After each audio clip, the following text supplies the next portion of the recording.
Park Jae-sang memberitahu In Hye harus berkorban untuk menjalani kehidupan yang dia impikan.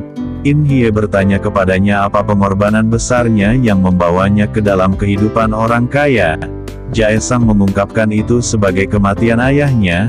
Keesokan harinya In Jo dan Hye Suk saudara neneknya pergi mencari properti. Ia memberitahunya bahwa ketika dia pindah kembali ke Korea setelah bercerai, dia memilih untuk tidak menikah lagi dan tetap kaya. Hyorin mengunjungi rumah kecil In Hye. Sementara Hye Suk dan In Jo melihat apartemen milik Hye Suk saat memeriksa rumah baru. Neneknya mengajari In Jo tentang kapitalisme dan memintanya untuk bersiap kehilangan sesuatu demi menghasilkan uang. Dia memberi In Jo kesempatan berpikir sampai keesokan paginya untuk mengambil keputusan. Hyorin jagung dengan cinta yang diberikan saudara perempuannya kepadanya, namun Un Hye menganggapnya sebagai beban. Ia meninggalkan pesan untuk kakaknya bahwa dia akan menginap di rumah Hyorin. In Jo menghubungi In Kyung mengabari bahwa dia ingin membeli apartemen baru dan ia sangat menyukainya. Tetapi In Kyung tak menyetujuinya karena dia suka jika ia menggunakan uang yang digelapkan. In Jo mengatakan ia ingin memulai hidup baru di rumah baru dan pasti mereka tak akan kehilangan adiknya jika mereka tak miskin. Ia berjanji akan berhenti minum untuk mengubah hidup mereka. In Jo membantahnya. Satunya cara untuk mengubahnya yaitu tidak menjadi miskin. In Kyung bertemu perawat yang merawat korban bank tabungan Bobae Kim Dal-shu. Perawat mengatakan kata-kata Park Jae-sang yang menenangkan korban. Mantan pengacara itu memiliki tatapan dingin tetapi dapat menenangkan korban yang membuat korban tenang sebelum ia memutuskan untuk bunuh diri. In Kyung bertanya tentang anggrek biru yang dipegang korban. Ia mengatakan bunga itu diberikan Park Jae-sang karena kalau menghirupnya dapat memberikan ketenangan. In Kyung dan Jong Jong Ho mencari tahu tentang mitos mengenai anggrek tersebut. Sana mengajak In Hye ke suatu tempat rahasia di mana terdapat taman di dalam rumah yang dipenuhi anggrek biru. Memberikan tugas rahasia, lalu mengungkapkan bagaimana itu disebut anggrek keramat hantu biru yang ilegal ditanam karena sifatnya yang beracun. Ia memetik satu bunga dan memberikannya kepada In Hye dan meletakkannya kembali. Ia meminta In Hye untuk melukis dirinya sebagai misi rahasia karena ia menyukai sesuatu yang tidak diketahui orang banyak. Saat In Hye mulai melukis, ia merasa pusing dan berhalusinasi seolah ada yang membisik untuk berlari. Sementara In Kyung membaca jika bunga itu direbus dan diminum akan memberikan efek berhalusinasi dan bisa membuat tidur.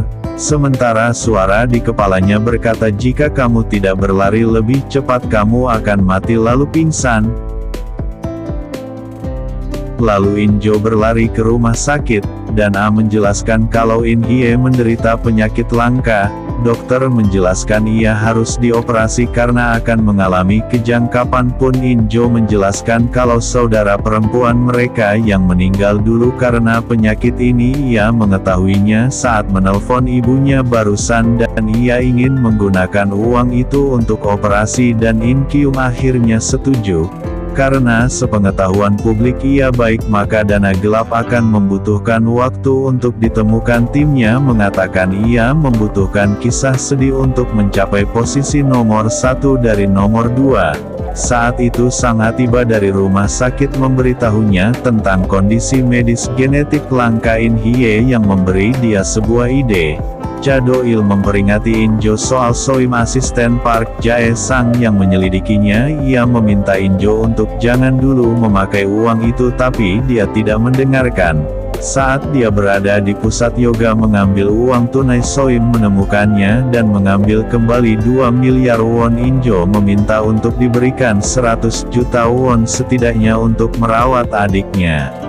Tetapi ia mengolok-oloknya. Soim bertanya padanya seberapa rendah bisa membungkuk untuk mendapatkan uang dan In Jo memberitahu yang pertama untuk melakukan yang terbaik. Dia mengatakan kepadanya bahwa untuk mendapatkan 100 juta won In Jo harus dipukul 10 kali berturut-turut oleh Soim dan ia setuju. In Jo pingsan setelah pukulan keempat. dan mulai memukul Injo dengan tongkat saat akan memukul Injo yang keenam kalinya. Doll menghentikannya, namun ia mengatakan bahwa Injo setuju. Sana datang dan menghentikannya. Ia membawa Injo ke restoran mewah yang pernah ia kunjungi sebelum Huayang meninggal, dan A juga memakai sepatu yang sama diberikan Huayang. Dia bertanya tentang kedekatannya dengan Huayang. Ia menceritakan bagaimana Huayang menerima sepatu itu darinya saat ulang tahunnya. Ia mengundang Injo untuk bekerja sebagai asistennya dengan bayaran yang tinggi. Saat Sana ingin menawarkan penawaran lain, Injo mendapat telepon dari In Kyung bahwa In Hye mengalami kejang lagi. Mereka menenangkan In Hye yang ketakutan saat ingin dioperasi.